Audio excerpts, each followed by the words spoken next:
Assalamualaikum warahmatullahi wabarakatuh. Bismillah, innal hamdalillah nahmadullaha ta'ala wa nasta'inuhu wa nastaghfiruh wa na'udzu billahi min syururi anfusina wa min sayyiati a'malina. من يهد الله فلا مضل له ومن يضلله فلا هادي له. أشهد أن لا إله إلا الله وحده لا شريك له وأشهد أن محمدا عبده ورسوله. اللهم صل وسلم وبارك على نبينا وحبيبنا وشفيئنا محمد وعلى آله وصحابته ومن تبعهم بإحسان إلى يوم الدين. أما بعد. Ma'asyiral muslimin rahimakumullah. Alhamdulillah, di malam hari ini kita dapat melanjutkan kajian tafsir kita. Insyaallah kita melanjutkan surat Al-Furqan ayat yang ke-65 sampai nanti ayat seterusnya. Sebelumnya kemarin sudah kita terangkan ya secara makna kosakata terkait ayat-ayat yang kita akan bahas ini, dan ayat ini menegaskan sifat-sifat ibadur rahman atau karakter ibadur rahman, yaitu hamba-hamba Allah yang terpilih. Dalam ayat sebelumnya Allah memberikan sifat dan karakter orang mukmin di mana mereka ini selalu tawadhu. Sehebat apapun, sekuat apapun, setinggi apapun jabatannya, ilmunya, kekuasaannya, orang mukmin karakternya adalah selalu tawadhu. Tawadhu karena Allah Subhanahu wa taala. Tawadhu karena ingin mendapatkan ridha Allah, bukan untuk dianggap sebagai orang yang sopan atau beretika atau apa. Tapi benar-benar dia tawadhu karena ingin mendapatkan ridha Allah Subhanahu wa taala. Kemudian yang kedua adalah ketika mereka mendapatkan omongan-omongan yang tidak baik, tidak membalas keburukan dengan keburukan, tetapi dibalas dengan kebaikan. Tidak lain tujuannya adalah untuk menunjukkan bahwa karakter orang mukmin selalu mengutamakan kebaikan dalam segala hal. Kemudian karakter berikutnya dikatakan walladzina yabituna lirabbihim sujatan wa qiyama. Kemarin sudah kita terangkan karakter mereka adalah orang yang selalu bangun malam, dan kita terangkan tahajud itu harus sebelumnya adalah tidur kemudian bangun, dan ditutup salat malamnya dengan witir sebagaimana diterangkan dalam hadis Rasulullah sallallahu alaihi wasallam, ij'alu akhira salatikum witra, jadikanlah akhir daripada salat malam kalian yaitu salat witir. Nah, ayat yang akan kita bahas ini masih melanjutkan karakter ibadur rahman, yaitu a'udzubillahi minasyaitonir rajim. Walladzina yaquluna rabbana asrif 'anna adab jahannama inna 'adzabaha kana gharama. Jadi karakter orang mukmin, karakter orang ibadur rahman ini selalu ia dahulukan rasa takut kepada Allah Subhanahu wa taala.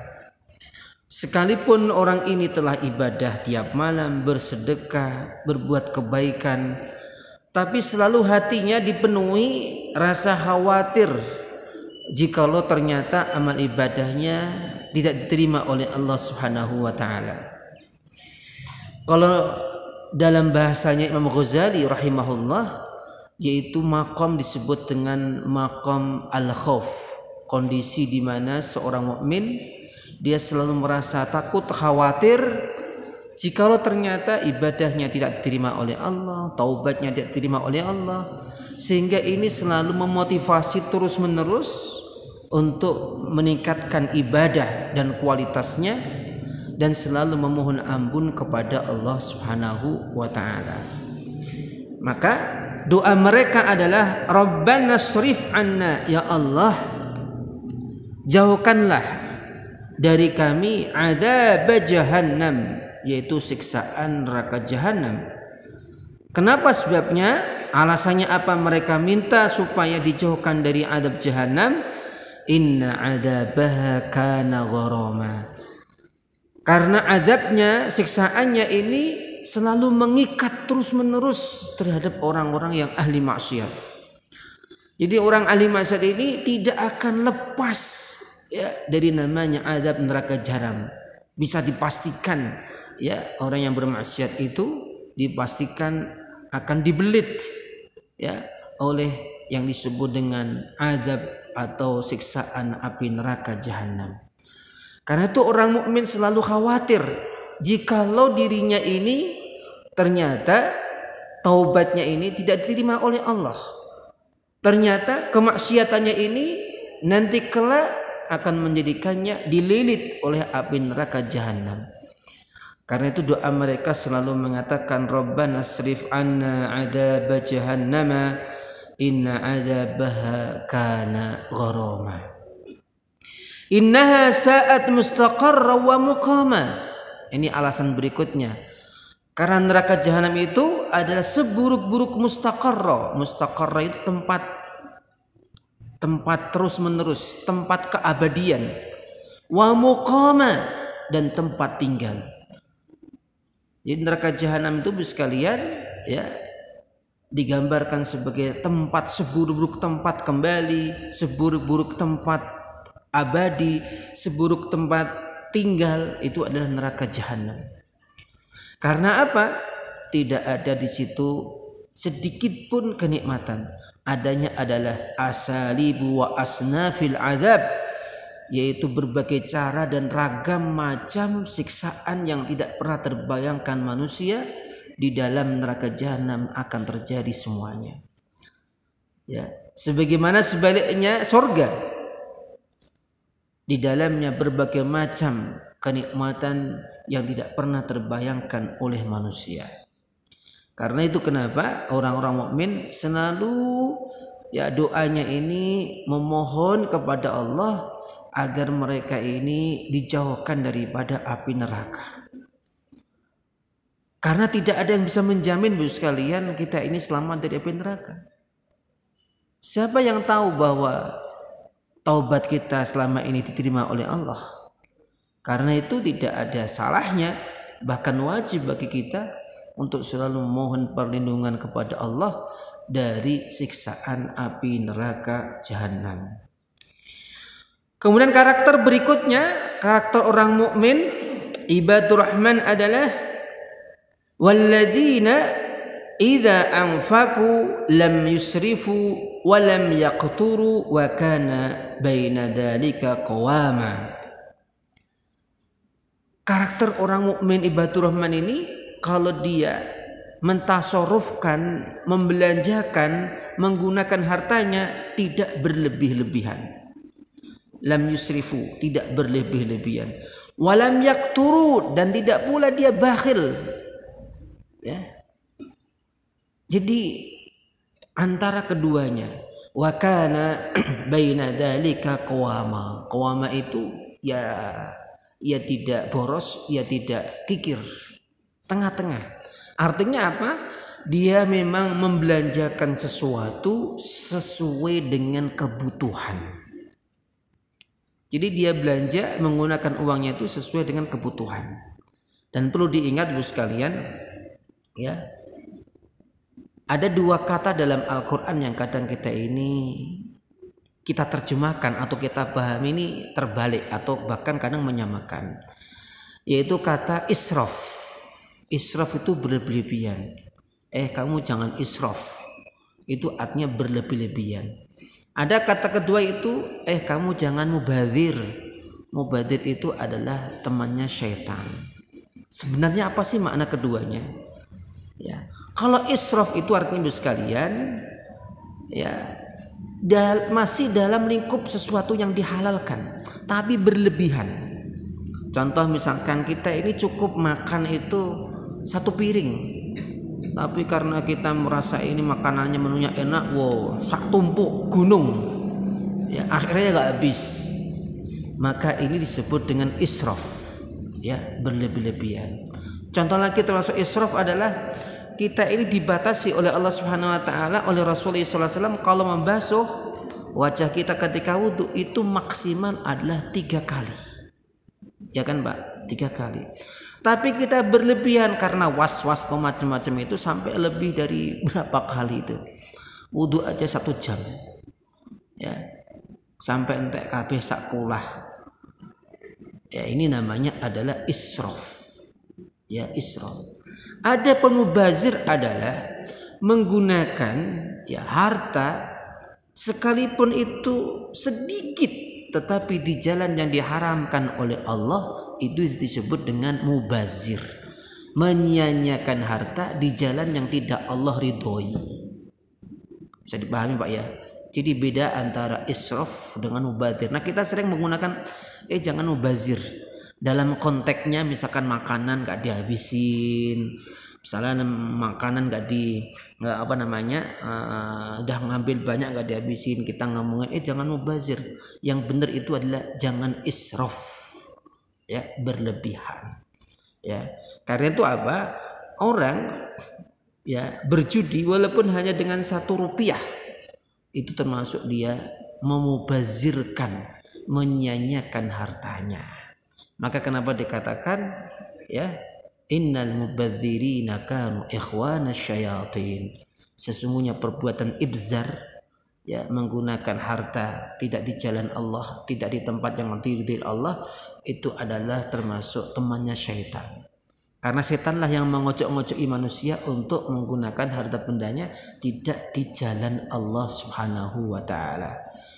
Nah, dalam konteksnya israf, innallaha la yuhibbul musrifin. Sesungguhnya Allah itu tidak suka orang yang berlebih-lebihan. Ya, mobil sampai 10. Ya, mobil untuk support ada sendiri, mobil untuk pergi jalan-jalan ada sendiri, mobil untuk ngantar anak ada jalan sendiri.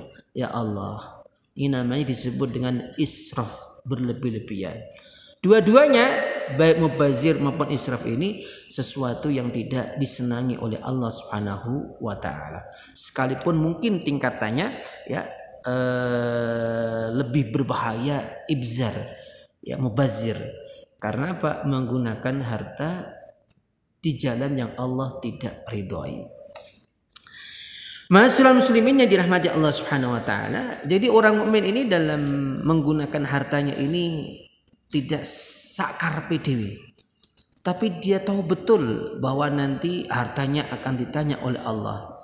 Bahkan akan ditanya dari 2 hal, 2 pintu. Dalam hadis dikatakan la yazalu qadamu 'abdin yaumal qiyamati illa wa yus'al an arba'. Jadi nanti kaki anak manusia ini sekalian, kita semuanya ini nanti tidak akan bisa melangkah nanti di akhirat, baik menuju surga atau ke neraka, kecuali minimal setelah ditanya 4 hal. Yang pertama adalah tentang umurnya untuk apa, kemudian masa mudanya untuk apa, masa muda itu apakah digunakan untuk poya-poya, padahal ketika masa muda itu kita diberikan kekuatan yang lebih-lebih dibanding masa-masa selainnya. Dan yang ketiga adalah ditanya, dari mana hartamu kamu peroleh? Dari mana? Apakah dengan cara yang halal? Apa dengan cara yang haram? Atau bagaimana? Yang keempat adalah untuk apa hartamu? Jadi harta ini sekalian ditanya dari 2 arah. Dari mana dan untuk apa? Karena itu jangan sampai kita mengatakan ini harta-hartaku sendiri kok sakarapku dewe. Tidak. kita diatur oleh Allah Subhanahu wa taala. Di antara haknya harta itu adalah mengeluarkan zakatnya.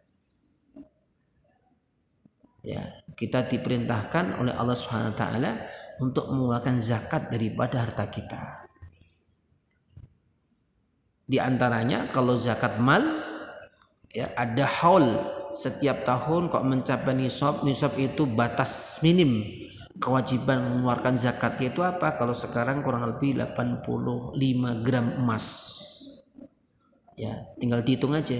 Jadi setiap uang kita lipatannya atau apanya itu kumpul semuanya, setelah dikeluarkan kebutuhan primer, ya bukan sekunder ya Pak. Ya. Kemudian dihitung kok sudah mencapai minimal 85 gram emas, maka kewajiban kita mengeluarkan 2,5%. Dan itu amat sangat sedikit sekalian. Jenengan sekarang Pak masuk WC umum aja itu kita kena pajak minimal 10%. Ya kan Pak? Ada pajak bayar tiket. Ya, atau bahkan jenengan belanja itu ada tulisannya PPN, ya pajak, ya 10%. Ini hanya 2,5% Bu sekalian. Dan itu hanya setahun sekali. Dan itu nanti kalau kita tidak mengeluarkannya akan menjadi petaka kita di akhirat, di mana tidak ada lagi yang bisa menolong kita. Ya. Allah akan belenggukan harta itu ya di leher kita. Jadi nanti orang semua tahu bahwa orang itu kaya raya itu ternyata dia tidak pernah mengeluarkan zakatnya. Nah, Bapak Ibu yang dirahmati Allah Subhanahu wa taala, ayat ini juga dianggap sebagai salah satu metode ekonomi yang sangat ideal. Ya, maka kenapa dalam hadis ya Rasulullah sallallahu alaihi wasallam mengatakan min fiqhir rajuli qasduhu fi ma'isyatihi. Ya, ini kita sebagai suami Bu sekalian nggih harus bisa menata ekonomi keluarga. Sekalipun sering kita mengatakan bendaharanya adalah ibu menterinya adalah para ibu katanya. Tapi para ibu ini nek enggak pinter ya sudah habis terus. Apalagi zaman sekarang ya Pak nggih. Tinggal klik. Ya. Tiba-tiba tagihannya sekian juta. Ya, apalagi sekarang ini promo Masya Allah. Ya. Di media online promo beli seakan manusia itu disuruh untuk belanja terus. Sudah dibeli ditumpuk nggak dipakai. Ini. Ya. Itu gambarannya termasuk israf tadi, ya, tidak boleh. Nah, karena itulah kenapa kata Rasulullah termasuk kecerdasan seseorang itu adalah ketika ia mampu apa? Mampu tengah-tengah dalam dia menggunakan hartanya. Ya, sedang-sedang dalam artian ya tidak boros, ya tidak kikir. Ya, sedang-sedang. Dalam hadis lain dikatakan ma'ala maniktasot. Tidak akan menjadi fakir orang yang mampu bisa menjaga hartanya, menggunakan hartanya dengan cara yang benar, ya, tidak berlebih-lebihan dan tidak tidak kikir, ya. Maka dikatakan ma ahsanal qasda fil ghina, sebaik-baik kaya itu orang yang sedang-sedang, artinya enggak berlebih-lebihan, enggak boros. Wa ma ahsanal qasda fil faqri, termasuk juga orang fakir tapi kalau dia ini mampu bahasanya ini mau sederhana akan menjadi keselamatan baginya. Sudah fakir tapi boros, utang sana utang sini. Apalagi sekarang sekalian media-media online pun menyediakan hutang yang bisa saya katakan hampir semuanya itu memakai sistem riba, ya, dan tentunya haram. Maka banyak sekali kejadian-kejadian dia dikejar terus karena utang itu. Bahkan sempat ada yang salah satu mahasiswa saya itu karena terbelit gitu, ada yang mencatut nama saya juga kayak gitu. Jadi penyakit. Karena apa? Anak-anak sekarang ya dia dituntut untuk mengikuti gaya modern, HP harus selalu update. yang putri harus glowing, macam-macam. Dan ini adalah pemborosan yang kadang tidak terasa oleh orang melakukannya.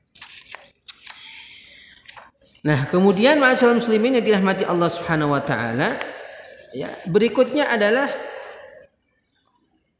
walladzina la yad'una ma'allahi ilahan akhar wa la yaqtuluna an-nafsa allati harramallahu illa bil haqq. Karakter orang mukmin, karakter ibadur rahman ini adalah tidak pernah dia menyekutukan Allah Subhanahu wa taala dengan cara apapun, model apapun. Makanya ngapunten ya Pak ya, sekarang itu banyak sekali ya paranormal ya, tukang tebak, dukun yang memakai media sosial. Ya. Jadi harus hati-hati sekalian. Nebak ini itu sama saja. Itu adalah kahin. Ya, menebak sesuatu yang itu adalah hak Allah Subhanahu wa taala. Termasuk menebak kematian macam-macam ini adalah termasuk sesuatu yang dilarang oleh Rasulullah sallallahu alaihi wasallam. Bahkan dalam hadis dikatakan man ata kahinan fala yuqbalu minhu arba'ina yauman atau kama qala Rasulullah sallallahu alaihi wasallam. Jadi barang siapa mendatangi saja Pak, mendatangi saja. Termasuk kita masuk situs mereka, ya, kita klik masuk situs mereka, apalagi kita subscribe. Ya, ini adalah kata Rasulullah, barang siapa mendatangi kahin, dukun dan yang sama dengannya, maka tidak akan diterima amal ibadahnya 40 hari bos sekalian. Jadi selama 40 hari tidak diterima. Kalau mereka mempercayainya, bagaimana kalau percaya? Oh iya benar ya, mantap ini tebaknya, maka waqad kafara, maka dia telah kufur. Jadi sangat bahaya sekali ya kita ikut model-model orang zaman sekarang seperti itu. Kemudian wala yaqtulun nafsal lati haramallahu illa bil haqq. Ini jelas bahwa membunuh orang tanpa hak ini termasuk dosa besar. Dan orang mukmin ya dia akan menghindari dosa-dosa besar seperti itu. Ya illa bil haqq, kecuali memang ya secara hukum boleh, dan itu boleh itu maksudnya adalah yang melaksanakan adalah pemerintah atau hakim, ya pemerintah. Tidak boleh individu-individu membalas dendam, enggak boleh. Itu harus diputuskan oleh hakim sehingga tidak menimbulkan kekacauan dalam sebuah negara. Ya, termasuk misalkan dilakukan kisos, ya ada kisos misalkan di beberapa negara Timur Tengah. Nah, itu adalah karena ada hak secara syar'i diperbolehkan. Wala yaznun, dan tidak juga berzina. Nah, ini Bu sekalian, sekarang ini zina ya, model zina sudah sangat amat terbuka. Ya, pesan yang model apapun sekarang bisa. Kalau dulu mungkin orang antri dulu ramai Pak, yang zaman dulu kita melihat lewat RRI itu masih ada. Sekarang sudah pakai online semua Pak. Ya. Nah, orang mukmin tentunya menghindari hal semacam ini karena semuanya ini adalah termasuk dosa besar. Wa may yaf'al dzalika yalqa athama. Tentunya orang yang melakukan dosa besar ya pastinya dia mendapatkan dosa, ya ancaman besar di sisi Allah Subhanahu wa taala. Bahkan yudha'af lahul 'adzabu yaumal qiyamati wa yakhlud fihi muhana. Yang bahaya itu adalah dia sudah kafir ya, kemudian dia menjalankan kemaksiatan, maka double niki Pak balasannya nanti di akhirat. Maka orang semacam ini naudzubillah ya, siapapun yang meninggal dalam kondisi dia menyekutukan Allah, dalam kondisi dia kafir, mengingkari Allah dan Rasulnya, maka nanti kelak di akhirat dia akan kekal di dalam api neraka. Ustaz, bagaimana orang mukmin, orang Islam yang jatuh dosa? Ahlus Sunnah wal Jamaah mengatakan masih ada harapan. Ya, setelah sekian puluh tahun atau berapa juta itu nanti, naudzubillah, Ya, selama dia meninggalnya masih bersaksi kepada Allah Subhanahu wa taala, tidak menyekutukan, tidak mengingkarinya, maka masih ada harapan orang semacam ini nanti kemudian diangkat oleh Allah Subhanahu wa taala. Maka nanti sekalian, termasuk orang yang di akhir-akhir masuk ke surga itu ada namanya ex jahanamiyun. Jadi nanti di sininya Pak, di dahinya itu ada tulisannya Pak, jahannamiyun, artinya adalah bekas penduduk neraka jahanam. Ya, kenapa seperti ini? Allah ingin membedakan, keadilan Allah ingin ditunjukkan, bedanya orang yang dulu sempat masuk ke neraka dan orang yang masuk ke surga langsung. Maka ketika mereka masuk surga Pak, mereka sadar, kenapa orang kau melihat ini semua ya? Ternyata dia tahu, mereka tahu di sini ada tulisannya jahannamiyun. Maka mereka minta kepada Allah untuk dihapus, maka setelah itu dihapus. Itulah di antara fadl karunia Allah kepada orang mukmin, sekalipun dulunya dia adalah termasuk penghuni neraka jahanam. Kemudian illa man taba wa amana. Nah, ini sekalian. Jadi agama kita ini ya selalu membuka kebaikan. Sejahat apapun orang itu, kalau dia mau kembali bertobat, maka Allah pun membukanya selebar-lebar. Dikatakan di sini illa man taba wa amana wa amila sholiha fa ulaika yubaddilullahu sayyiatihim hasanat wa kana Allahu ghafurur rahim. Artinya apa sekalian? Orang ketika bermaksiat, baik itu dosa kecil atau dosa besar, itu semuanya berkewajiban untuk bertobat kepada Allah Subhanahu wa taala. Apalagi dosa besar. Dosa besar itu seperti molimolah, itu adalah dosa besar. Ya, maka orang yang mau bertobat taubatan nasuha, di sini dikatakan illa man taba wa amana wa amila sholihah. Ada syarat 3. Taba itu artinya bertobat, kembali kepada Allah SWT. Imam Ghazali misalkan menerangkan ada 3 syarat, yaitu meninggalkannya, menyesalinya, dan dia berjanji untuk tidak mengulanginya. Jadi 3 hal ini. Namun jika itu terkait dengan hak sesama manusia, maka tidak berempat, yaitu apa? Meminta halalnya. Jadi misalkan di antara kita dulu pernah ngambil buahnya tetangganya, maka kita minta taubatnya ini tidak hanya menyesal, tidak hanya meninggalkannya, tidak hanya niat untuk tidak mengulanginya, tapi harus minta halalnya. Pak, dulu saya Pak Le, saya dulu pernah ngambil ngambil pelem gitu, harus minta halalnya. Termasuk kadang kita nganggap sepele Bu sekalian, termasuk kita ghibah, gosipin orang, itu adalah termasuk dosa besar. Dan itu termasuk kita mengambil atau merusak kehormatannya. Maka di antara taubatnya ya tidak hanya 3 syarat tetapi 4. Kita meminta halalnya. Dulu pernah menghibah kamu, berat toh Pak ya. Jadi dosa sesama manusia ini jauh lebih berat ya jika dibanding dengan dosa kepada Allah Subhanahu wa taala. Ya, tujuannya apa agama seperti itu? Agar orang itu tidak menyepelekan ya dengan dosa-dosa yang dianggap sepele ini. Ternyata begitu berat. Termasuk orang yang korupsi. Nah, ini tobatnya ini kan dia mencuri, memakan harta rakyat se-Indonesia misalkan ya.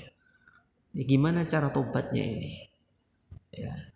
Maka para ulama sekalian ya memberikan solusi. Kalau misalkan kita minta maaf kemudian malah menjadi lebih besar, ternyata kamu ya, maka minimal kita selain bertobat 3 hal tadi adalah memintakan tobat kepada orang yang kita sakiti tadi itu. Kita doakan yang baik-baik, kita sebarkan berita yang baik tentangnya ya. Ini diharap untuk bisa menutupi dosa-dosa kita. Ya. Makanya perlu hati-hati ya terkait hak-hak sesama kita ini. Kemudian wa amana, amana itu artinya beriman. Jadi orang bertobatnya harus yakin ya bahwa hanya Allah lah yang menerima taubatnya, hanya Allah lah, hanya kepada Allah lah kita memohon taubat, mohon ampunan kepada Allah. Wa amila amalan sholiha. Nah, ini Pak sebagai dalil bahwa kalau memang serius kamu bertobat, maka dosa-dosamu yang selama ini selain kamu tinggalkan, kamu ganti dengan beramal baik. Ya. Syekh Yusuf Qaradawi, salah satu ulama internasional, ya, beliau memberikan gambaran di antara bentuk tobat orang semacam ini adalah contoh misalkan dia dulu suka beli Pak, di sini tuh namanya apa? Beli homer. Di sini apa namanya Pak? Apa? Ciu. Misalnya gitu.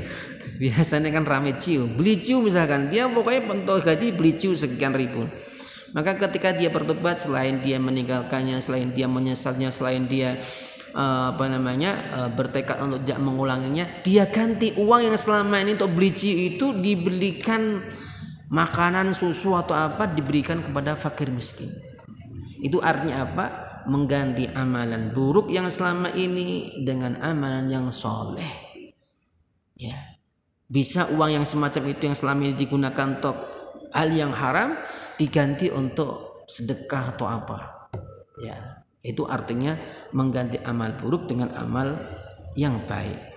Faulaika yubaddilullahu sayyi'atihim hasanat, maka Allah pun akan mengganti keburukan yang selama ini ia lakukan, diganti Allah dengan kebaikan karena mereka beramal soleh. Wa kana Allahu ghafurar rahima, dan Allah sungguh ya maha pemberi ampun dan maha kasih sayang. Artinya apa Pak? Sebesar apapun ya, sampai dikatakan dosanya manusia ini ngebekin seluruh dunia alam semesta ini, kalau dia mau kembali kepada Allah, bertobat kepada Allah, sungguh-sungguh kepada Allah, maka tetap membuka pintunya kepada hambanya. Maka ini yang sering saya katakan Pak. Jadi kalau kita ketemu orang jelek, orang jahat, jangan kita hina-hina, jangan kita bahasa diolok-olok, tapi disemangati untuk kembali ke jalan Allah. Jangan kita menjadi pendukungnya setan. Ya, sehingga orang ini semakin jauh daripada jalan Allah Subhanahu wa taala. Karena bisa jadi orang ini ketika dia bertobat kembali kepada Allah, bisa jadi dia menjadi wali min auliyaillah, kekasih daripada kekasih Allah Subhanahu wa taala. Kenapa sebabnya, Pak? Jadi Allah itu Pak dalam suatu hadis dikatakan Allah sangat senang sekali melihat hambanya kembali kepadanya. Digambarkan ya, karena kita tidak bisa menggambarkan Allah kayak apa senangnya, maka digambarkan seperti apa? Seperti orang yang membawa barangnya karena kecapean, dia ketiduran, tidur di bawah pohon misalkan itu, lagi nak lir ngaten niku, ternyata barangnya hilang kabeh. Pasti kan gelo Pak ya, sedih ya Pak. Dicari muter, sak kampung dikelilingi nggak ketemu, akhirnya kecapean dan ketiduran lagi. Baru nak lir gitu dia melek gitu, ternyata barang yang dicari itu di depannya. Begitulah gambarannya Allah senang ya ketika hambanya kembali kepadanya. Nah ini Pak. Maka jangan sampai kita ini menjadi penyebab orang semakin jauh pada Allah Subhanahu wa taala. Kalau ada orang semacam itu sekalian, bukannya kita hina-hinakan ya. Kita tidak suka bukan kepada orangnya, kita tidak suka kepada perilakunya. Jadi harus tetap sebagai manusia ya kita hormati semua. Kita tidak suka adalah perilakunya. Jadi harus dibedakan. Dulu masih ingat Pak kisah yang sering disampaikan para mubaligh ya, di kitab-kitab kisah itu ada orang membunuh ya sampai 99 orang. Dia mau bertobat, ketemu seorang ahli ibadah. Ahli ibadah ini Pak gambarannya tuh pinter ibadah, akeh ibadah tapi nggak punya ilmu. Penting ibadah toh. Maka ditanya, gimana Syekh, saya ini mau bertobat tapi aku udah membunuh 99 orang. La taubata lakum, wahai fulan, tidak ada tobat bagimu. Kenapa yang terjadi Pak? Disempurnakan itu pembunuhannya jadi 100, Pak. Ahli ibadah itu dibunuh. Akhirnya dia jalan terus, ketemu seorang alim, ahli agama, fakih ya, ditanya, gimana saya ini udah membunuh orang, bahkan tak lengkapi jadi 100, gimana, apakah masih ada Tuhan? Masih ada. Kamu jalan seberang sana, kamu pindah ke tempat sana, nanti kamu akan menemukan tempat, bertobatlah di sana itu. Jadi ini diantara dalil dijadikan oleh ulama, kalau kita bertobat itu hindari atau tinggalkan tempat yang kamu berbuat maksiat, supaya kita tidak terngiang-ngiang terus, dan itu kadang mendorong untuk kembali lagi. Akhirnya Pak berjalan. Namun, ya ini misalkan kampungnya di sini Pak ya, kampung tempat bertobat. Ini dia di tengah, baru 1 langkah Pak. Jadi belum sampai 2 kakinya belum sampai ini. Tiba-tiba dipanggil oleh Allah SWT, meninggal. Malaikat ini digambarkan, malaikat ini bingung. Nek saya nggak percaya malaikat kok bingung ya. Ini hanya untuk menggambarkan bagaimana keadilan Allah SWT. Intinya malaikat ini mengukur Pak. Ternyata dia lebih dekat kepada tanah tempat dia bertobat, maka diterima oleh Allah Subhanahu wa taala taubatnya. Kalau saya memahami ya bahwa orang ini tobatnya diterima karena apa? Karena kesungguhannya untuk bertobat kembali kepada Allah Subhanahu wa taala. Ma'asyiral muslimin yang dirahmati Allah Subhanahu wa taala, ayat berikutnya, wa man taba wa amila sholihan fa innahu yatubu ilallahi mataba. Dipertegas kembali ya, barang siapa bertobat, beramal soleh, maka sesungguhnya Allah akan memberikan tobat kepada orang semacam itu. Saya kira cukup sekian, insya Allah kita sambung di ayat berikutnya. Wassalamualaikum warahmatullahi wabarakatuh.